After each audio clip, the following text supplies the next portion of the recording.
Donc, je reprends. Donc, l'état des lieux que j'avais fait la dernière fois, cette espèce de cartographie, j'avais évoqué la définition du livre audio en m'appuyant sur les travaux notamment de Mathieu Roubery qui sera là vendredi et donc qui a fait vraiment une recherche sur l'histoire du livre audio en définissant ce bien, voilà, en regardant un petit peu les porosités qu'il a avec d'autres biens culturels, hein, comme les podcasts, etc., les pièces radiophoniques. Et ensuite, on est dans le grand 2, du côté de l'offre, où, en fait, j'ai esquissé une petite cartographie du marché éditorial du livre audio. Qu'est-ce qu'il y a comme offre ? Quelles sont les particularités de ce livre audio ? Donc, j'ai détaillé l'offre payante, donc qui renvoie au monde de l'édition. Hein, et on va voir dans les 2 textes qu'on va discuter aujourd'hui, on voit bien que c'est des éditeurs, parfois militants, qui se sont emparés du livre audio avec différents objectifs. Et puis une offre gratuite. Et justement, j'avais terminé sur YouTube, qui est donc un média que vous êtes assez nombreux à avoir pu utiliser pour écouter du livre audio. Et c'est vrai que YouTube, c'est un média extrêmement accessible et qui, en fait, propose du livre audio. Mais j'avais terminé en disant, mais en fait, il y a quand même un problème de légalité sur YouTube qui fait que des extraits de livres audio disponibles sur YouTube ou d'autres plateformes comme Vimeo vont pouvoir parfois être retirés, remis, parce qu'ils se font taper sur les doigts par les éditeurs, parce que ces textes sont sous droit. Parfois il y a des textes qui sont tombés dans le domaine public, mais le livre audio, ça pose d'autres problèmes de droit, parce qu'il y a aussi l'interprète qui prête sa voix, donc voilà. Donc il y a cet enjeu-là. Et puis il y a le fait, mais ça vous approfondirez cette question en Master 2 dans le cours de sciences sociales du numérique, mais que YouTube, ça a été racheté en fait par Google, donc créé en 2005, racheté par Google en 2006. Google, c'est un GAFAM, et donc ce sont des entreprises extrêmement rentables sur Internet. Enfin, je veux dire, c'est un système capitaliste en fait qui gère ces plateformes Internet, et que quand on a l'impression que c'est du gratuit, en fait, c'est l'usager qui vend ses caractéristiques, puisqu'ensuite il a de la publicité qui correspond à peu près à ce qu'il regarde, et voilà, en tant que nos pratiques de consommatrices, consommateurs sont en fait un peu espionnées par la plateforme. Voilà. Alors, il y a aussi une question intéressante par rapport à l'offre illégale sur Internet, c'est la question du piratage. Parce que le net est aussi un espace de contrefaçon, voilà, que des textes, par exemple, encore sous droit d'auteur, soient lus par des amateurs et donc diffusés comme ça sur des plateformes comme LibriVox. Mais aussi, il y a même cette question qui s'est posée pour les livres numériques. Il y a parfois des plateformes, il y a eu même des procès, alors c'est pour ça aussi que je le signale, parce que les procès ne se sont pas... Enfin, ils ont condamné, en fait, les plateformes de contrefaçon. Mais certaines plateformes, en fait, mettaient en cause la qualité de l'offre légale. C'est-à-dire que il y a des plateformes de livres numériques, par exemple, qui ont corrigé certaines éditions qui étaient fautives.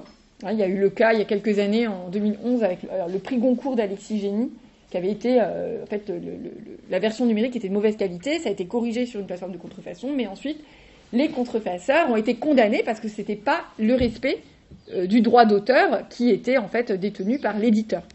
Ça va ? Voilà, donc c'est simplement juste, je rentre pas trop dans les détails parce que c'est hors sujet, mais pour attirer votre attention sur ces enjeux dont on n'a pas toujours conscience quand on utilise YouTube, en fait. Alors après, les plateformes comme YouTube sont aussi très intéressantes quand même, notamment parce qu'il y a des commentaires des personnes, des auditrices, des auditeurs. Voilà, ça c'est quelque chose qui peut être intéressant.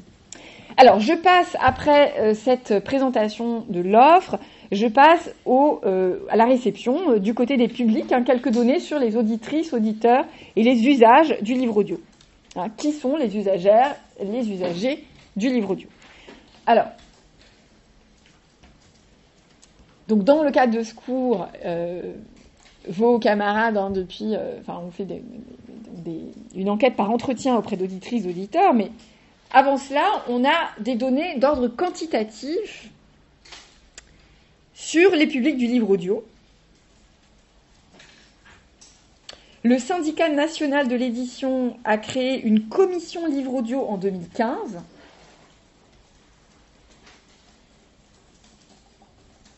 À un moment où le livre audio commençait à se développer, connaissait une croissance vraiment cruciale en fait. Enfin voilà. Donc il y a dans cette commission, il y a des dirigeants de maisons d'édition spécialisées dans le livre audio qui participent. Il y a aussi des directrices ou responsables de collection de livres audio chez des éditeurs. Par exemple, Laure Saget, qui devait intervenir à la journée, elle a dirigé pendant longtemps la collection Écoutez lire de Gallimard. Donc là, elle est remplacée par Mylène de Fabrique-Saint-Tour, qui elle-même dirige une maison d'édition qui fait du livre audio. Donc, et elles sont dans cette commission, en fait, de livre audio du SNE, du syndicat national de l'édition, avec le soutien du Centre national du livre. Et ils ont confié à Ipsos, qui est un institut de sondage, il y a quelques années, la réalisation d'une étude sur les usages d'écoute du livre audio, sachant qu'on n'avait pas jusque-là de données très précises en France. Donc les résultats de cette enquête sont parus en 2017. Donc vous avez en bibliographie une synthèse qui a été rédigée par Armelle Vincent. Donc c'était une étude qui portait sur un échantillon de 2000 personnes représentant la population française âgée de 16 à 75 ans qui ont été interrogées en ligne.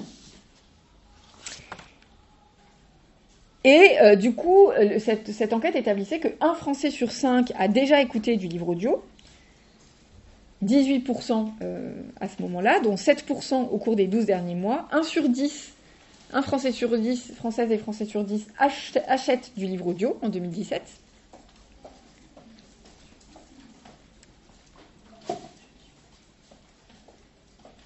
Et sur les 82% de Français qui n'ont jamais écouté du livre audio, eh bien, 14% témoignaient d'un intérêt pour le livre audio.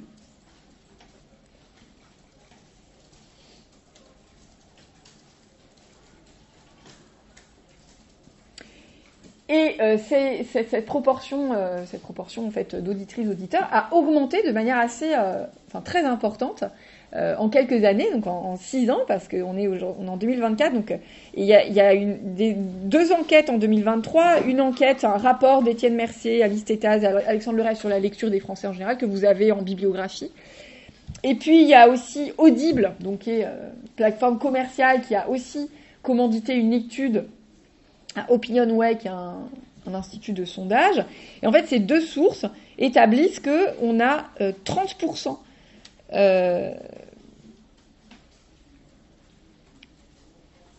de Français qui a déjà écouté du livre audio en 2023. Donc on est passé de 18 à 30%. Et c'est 33% pour la dernière enquête là, qui est toute récente, de 2024. Donc en fait, il y a une augmentation, vous voyez, qui est assez radicale.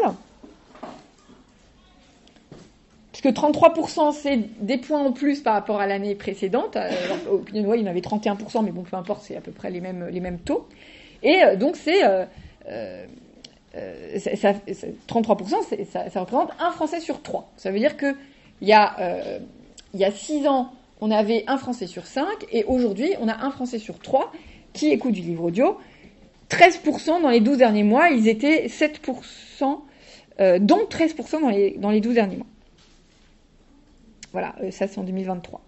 Donc, il y a une augmentation constante de la consommation du livre audio. Et les nouveaux usagers qui découvrent le livre audio, généralement, sont relativement assidus. Il y a en tout cas une certaine... vous voyez, ça se cumule en fait.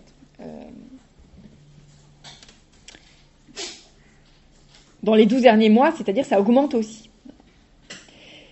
Et ce qu'on peut attendre, au vu donc de l'essor du marché du livre audio à l'étranger, c'est que ça va sans doute continuer à augmenter. Voilà, en France, sur le marché la part du livre audio sur le marché du livre en général, c'était à peu près 1% en 2019, alors que c'était entre 5 et 10% aux États-Unis, en Angleterre. Donc c'est beaucoup plus. Il y a aussi une étape importante, c'est l'expérience de la crise sanitaire, des confinements, qui a en fait augmenté ça a favorisé une diversification des supports et des pratiques de lecture, et ça a suscité de nouveaux convertis.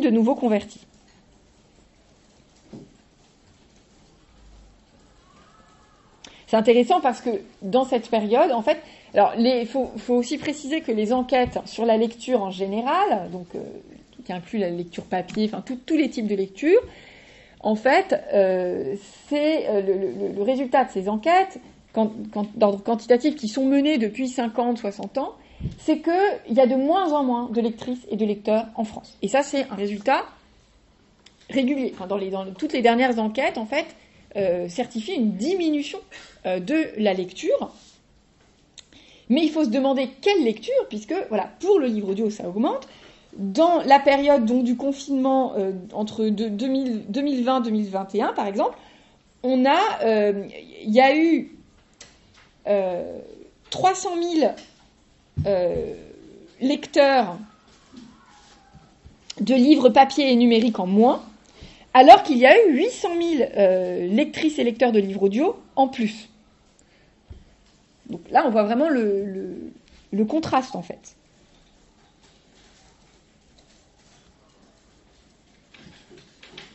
Et donc, cette expérience de la crise sanitaire du confinement, elle a sans doute joué dans l'augmentation de la proportion de Français qui a déjà écouté du livre audio entre 2017 et 2023. Il y a une enquête, il y a des baromètres sur les usages des livres imprimés, numériques et audio qui est faite par le Syndicat national de l'édition. Et ce baromètre soulignait en 2021 que 26% des lecteurs de livres audio numériques l'étaient depuis moins d'un an. C'était 21% pour le livre audio physique et 15% pour le livre numérique. Donc, au fait, ces nouveaux convertis, on voit aussi qu'ils ont recours de manière assez importante au numérique et un équipement numérique pour se procurer du livre audio. Oui.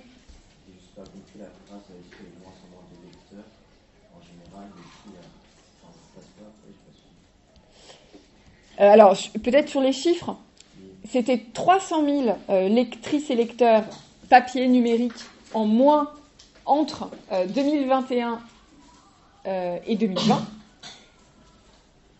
alors qu'au même moment, de 2020 à 2021, il y a 800 000 auditrices et auditeurs de livres audio en plus. Ça va ?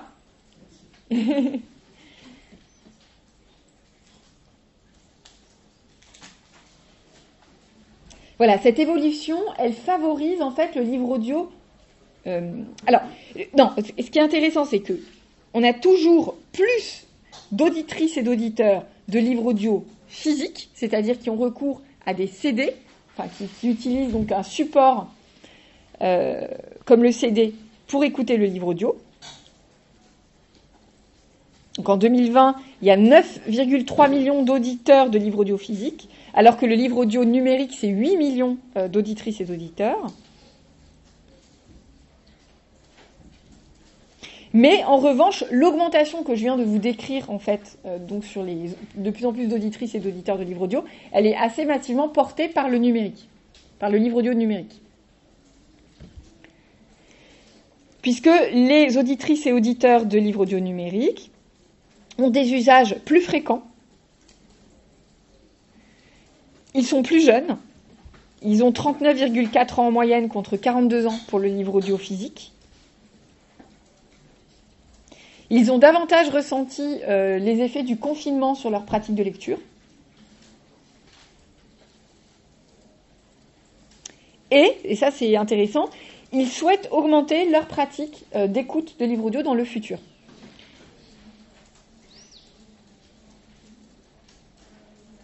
Ils souhaitent plus, les auditeurs de livres audio numériques souhaitent plus que les auditrices et auditeurs de livres audio physiques augmenter leur consommation dans le futur. Voilà. Ils sont 15% pour le livre audio numérique, alors qu'ils sont 13% pour le livre audio physique, qui désirent augmenter cette consommation à l'avenir. Donc, il y a une diminution de l'écart entre les consommatrices, consommateurs du support physique et celles et ceux du support numérique. Sachant que les consommatrices et consommateurs du support numérique, ils ont de plus en plus recours à un système d'abonnement. type Audible, en fait, sur voilà, l'achat à l'unité ou des choses comme ça.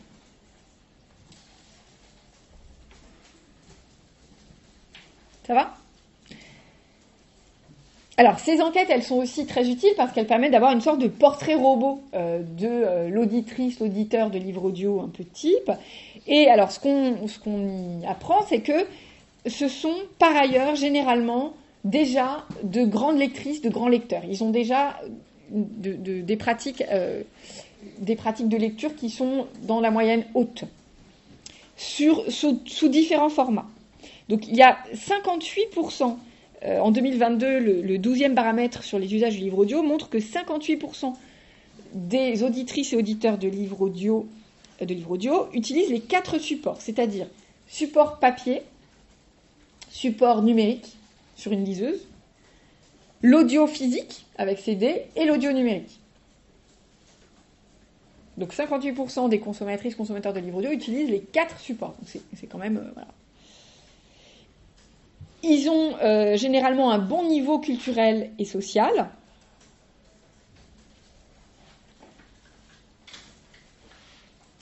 C'est-à-dire qu'ils ont un niveau de diplôme et voilà, un métier qui est plutôt qui sont plutôt favorisés en fait. Enfin, voilà, un niveau de diplôme plutôt élevé. On reviendra sur ça après dans le détail du cours de la réception, de sociologie de la réception.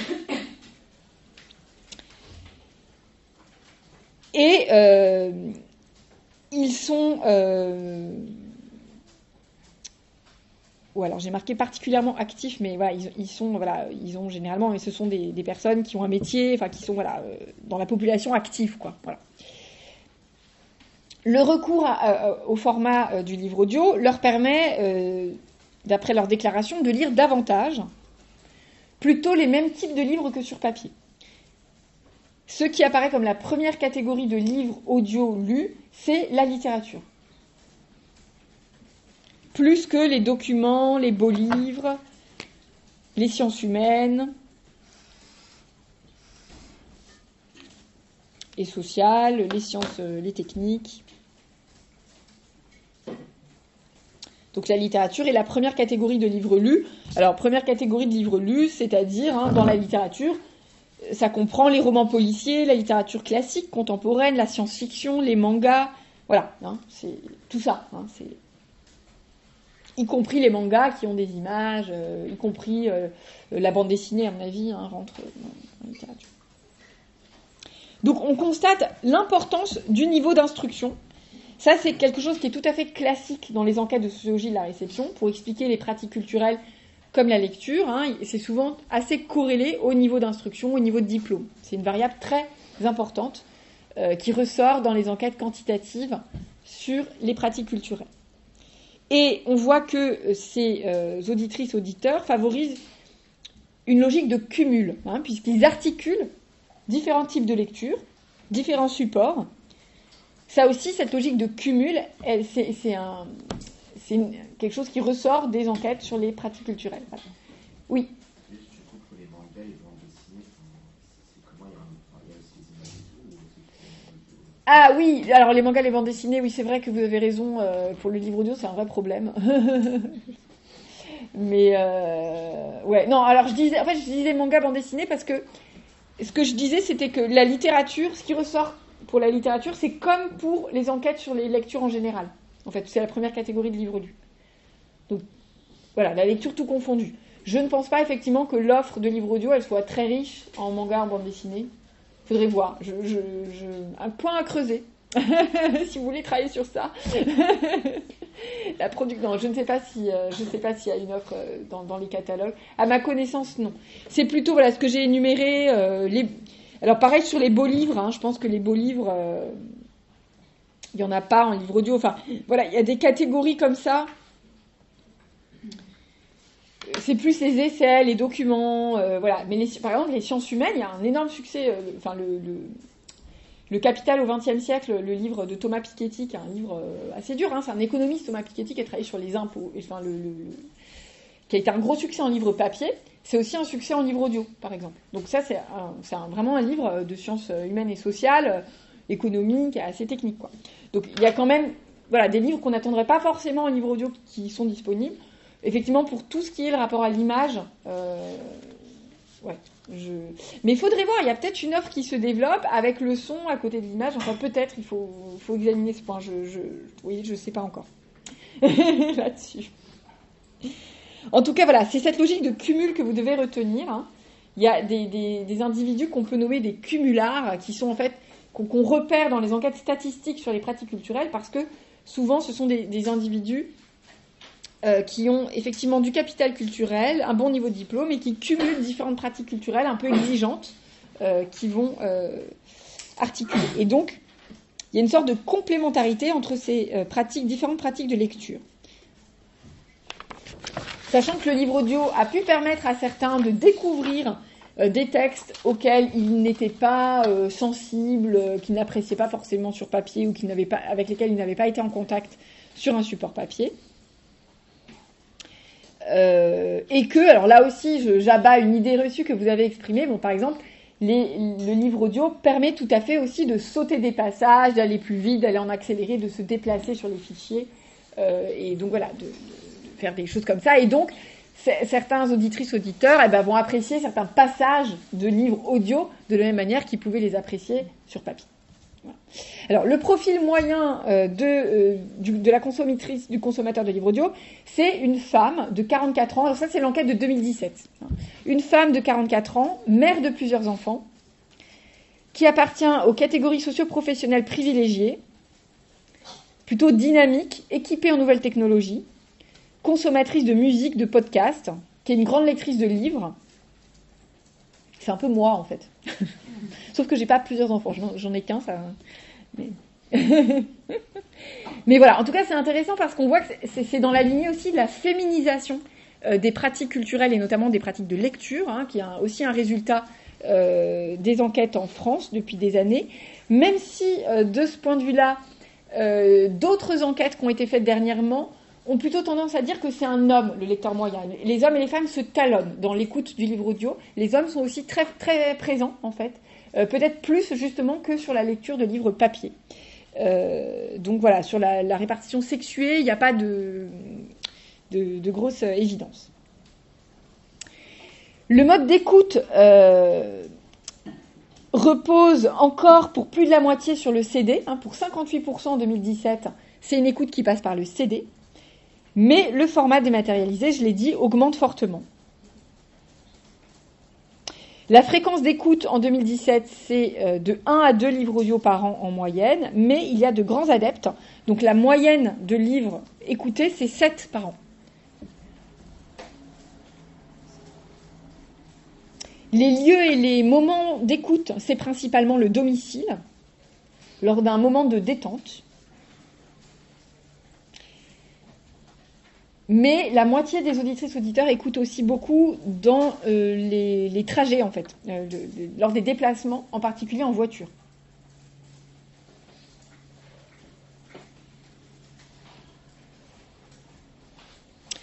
Le choix des titres de livres écoutés. Alors, ça se fait. Alors ça, c'est quelque chose d'intéressant où c'est un petit peu différent par rapport au livre papier, parce que c'est parfois par le thème, en fait, le sujet, et l'interprète, et surtout la voix de l'interprète. Ça, c'est un critère important, en fait, pour les auditrices, auditeurs de livres audio, qui, évidemment, n'existe pas pour le livre papier, ou, pour le livre papier, on va davantage choisir en fonction de l'autrice, de l'auteur du livre, et ça, c'est un critère qui est moins présent pour le livre audio. Alors peut-être qu'il faudrait prendre en compte d'ailleurs, et ça c'est quelque chose pour ceux qui feront des entretiens et dans l'analyse des entretiens, c'est aussi justement la manière dont on accède au livre audio. Parce que si on accède via des plateformes comme Audible, souvent ces plateformes vont proposer d'autres titres. C'est un peu sur la même manière qu'Amazon en fait, en fonction du thème justement, et pas forcément de l'autrice, de l'auteur ou de l'éditeur. Et donc ça peut favoriser ce critère-là du thème, et voilà, éventuellement de la voix de l'interprète. Et la voix de l'interprète, alors là, c'est aussi un résultat très intéressant généralement. Hein, il y a beaucoup dans les entretiens qui ont été faits les dernières années, il y a beaucoup de choses sur les voix, les qualités de voix, les intonations, l'interprétation. C'est un critère qui ressort.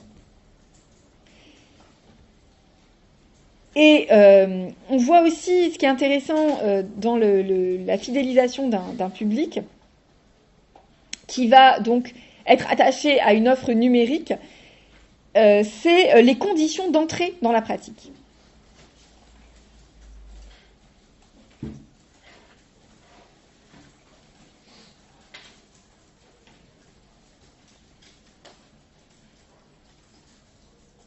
Parce que si les auditrices, auditeurs entrent par l'offre gratuite, ce qui était massivement votre cas quand vous vous êtes exprimé via YouTube par exemple, eh bien il y a une moindre qualité de l'expérience, notamment voilà l'expérience sonore, qui peut être coupée, etc. Et donc il y a une probabilité plus grande de ne pas aimer le livre audio, alors que les auditrices, auditeurs qui rentrent par une offre payante, notamment donc via abonnement, puisque c'est ça qui ressort, eh bien il y a plutôt il y a une moindre probabilité de ne pas aimer. Donc il y a l'importance, si vous voulez, aussi de la nature et de la qualité, hein, de distinguer le support et le bien culturel dont on prend connaissance. Hein. Ça renvoie voilà, à la manière de consommer. Ça c'est quelque chose, j'y reviendrai plus en détail, mais qui avait été mis en avant par Pierre Bourdieu dans la distinction. Et c'est quelque chose qui ressort aussi des enquêtes sur les pratiques de lecture. Hein. Par exemple, il y a dans les enquêtes dans les années 2000, ils avaient fait des questions sur des auteurs en particulier. Donc il y avait Astérix, il y avait Harry Potter, il y avait Houellebecq, etc. Et donc on demandait aux gens s'ils avaient déjà lu, s'ils avaient aimé, s'ils n'avaient pas aimé, quelle était leur opinion. Et donc par exemple, c'était intéressant de voir le contraste entre Houellebecq et Harry Potter. Donc Harry Potter, la très très grande majorité de tous ceux qui avaient lu Harry Potter aimaient Harry Potter, voulaient y retourner. Welbeck, c'était beaucoup plus... et voilà, il y avait des résultats beaucoup plus mitigés. Mais donc cette question, elle est intéressante parce qu'on voit qu'il y a à la fois le livre qu'on va consommer, qui va influer sur l'envie ou pas de recommencer, et le support aussi qu'on va consommer, la manière dont on consomme, qui va influer sur les pratiques ensuite, hein, et ce qu'on va en tirer. Alors je vais terminer justement sur des atouts et des freins spécifiques du recours à l'audiolivre par rapport au livre papier et au livre numérique dans une moindre mesure, enfin au livre, en tout cas à la lecture visuelle, donc la lecture auditive par rapport à la lecture visuelle, parce que ça c'est des choses qui apparaissaient dans ce que vous avez exprimé la dernière fois, c'est des choses qui apparaissent aussi très régulièrement dans les enquêtes sur le sujet, hein, qui constatent donc un statut assez incertain, une légitimité un peu douteuse du livre audio, etc. Donc, je vais lister un petit peu les entraves, les représentations qui sont susceptibles d'empêcher le recours à l'audiolivre et qui ont été mis en avant dans les discours. Alors, il y a l'attachement au papier, puisque l'audiolivre apparaît comme une forme mimétique, appauvrie par rapport au livre imprimé, qui a donc une sorte de réputation plus noble. Hein. On a l'impression que le papier est plus noble, plus fiable. Il y a la crainte de ne pas réussir à se concentrer, de difficultés de concentration, par exemple chez les jeunes.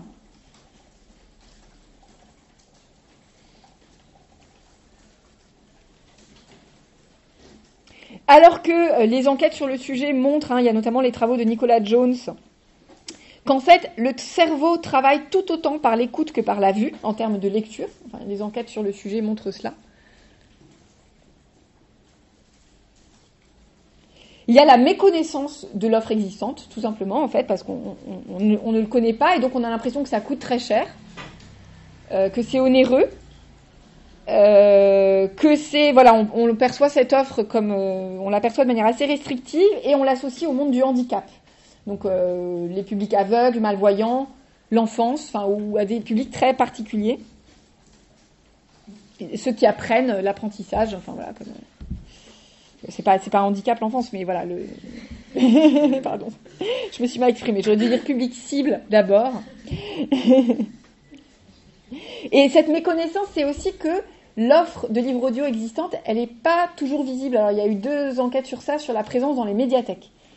L'offre de livres audio, elle est souvent pas bien mise en avant dans les coups de cœur des libraires ou des médiathèques, hein, en bibliothèque ou en librairie. ce qu'on vous propose quand vous voulez acheter un livre en librairie ou un livre en médiathèque, c'est du papier. Et voilà, il n'y a pas un budget d'acquisition qui est toujours bien développé. Il y a pas, voilà. Par rapport à ça, la médiathèque Émile Zola, elle est très intéressante parce que elle est très pionnière. En fait, elle a un espace. Donc, on écoutera la responsable du secteur livre audio qui s'appelle Marie Pasquier. L'espace s'appelle l'espace Homère, donc en référence à la littérature antique. Ça fait le lien avec le fait que dans l'histoire, on est dans une société qui valorise la vue, les sensations visuelles, mais historiquement, c'était de la lecture orale, en fait, qui dominait largement dans l'Antiquité. Et Homère, l'épopée, l'Iliade, c'était dit, récité par oral. Donc, mais c'est une jolie référence pour cet espace. Et ils ont une politique d'acquisition très dynamique. Ils ont un public, donc elle parlera un petit peu des usagères, des usagers, voilà. Et l'année dernière, il y a des étudiantes qui leur ont demandé de l'aide pour trouver leurs enquêtés. Parce qu'ils ils connaissent certains publics qui sont très, très fréquents.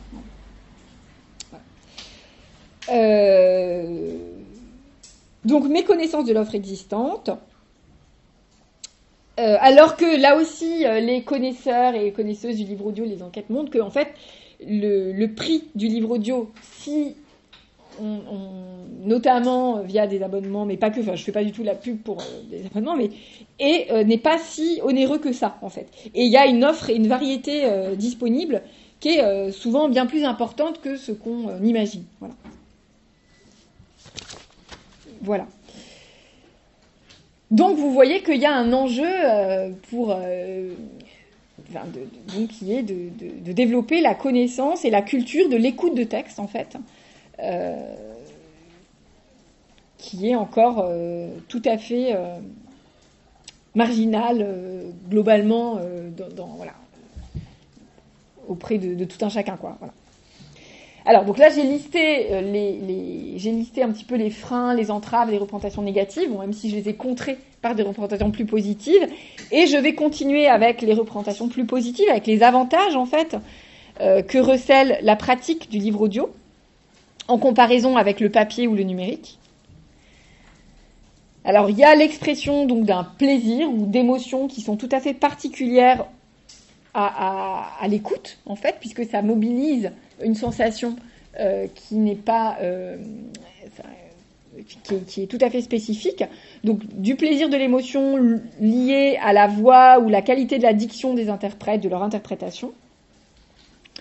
Du coup, la possibilité de manifester des réactions collectivement, parce qu'on peut écouter un livre audio aussi à plusieurs, ou de le conseiller, de conseiller un livre audio, etc.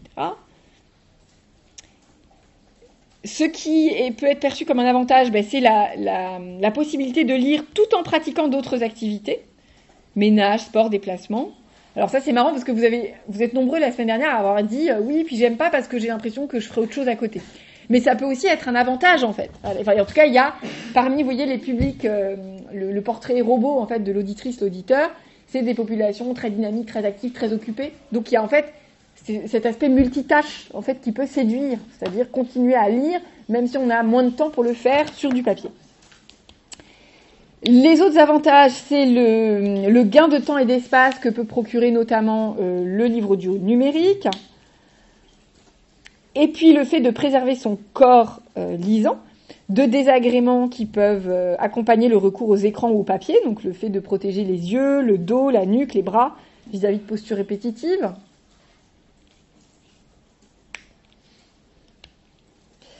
Et puis, certains expriment aussi que l'écoute peut susciter un rapport renouvelé au texte écrit. Alors peut-être plus décomplexé, peut-être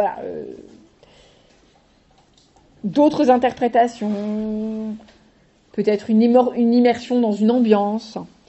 Et puis l'apprentissage, donc par exemple pour les langues étrangères ou des choses comme ça, de la mémorisation.